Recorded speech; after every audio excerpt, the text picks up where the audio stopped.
The exchange rate was pegged to 1 ounce of gold equal to $35. But later on, when they started printing more number of dollars to meet the global requirement of US dollar, then this proportion of gold reserves with printing of US dollar was violated. And ultimately, the member countries they started approaching US Federal Reserve Bank to get gold in place of US dollar because the underlying asset was gold rather than US dollar. So there was a limitation on the side of US to convert US dollar into gold. So US unilaterally stopped conversion of gold into US dollar. That was the one reason why gold-backed fixed exchange rate system, which we also know as Bretton Woods system, failed. And this led to an international crisis which we call as exchange stability crisis. The exchange rates were becoming more and more volatile because the currency which was supposed to be the global currency, it lost its value. Now what has resulted with the excess printing of US dollar?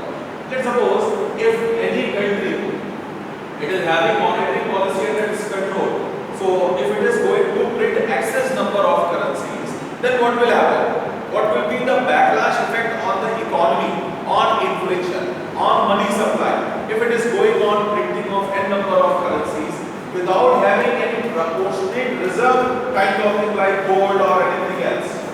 So if country prints n number of currencies, then what will happen? Inflation will be there. The same thing happened to US. It is to meet the global demand of US dollar. It printed so many dollars that there was a lot of inflation in the US economy, and that has resulted in the tremendous growth of US economy from 1950 to 1970s. Because inflation is one of the ingredients or inputs of economic growth.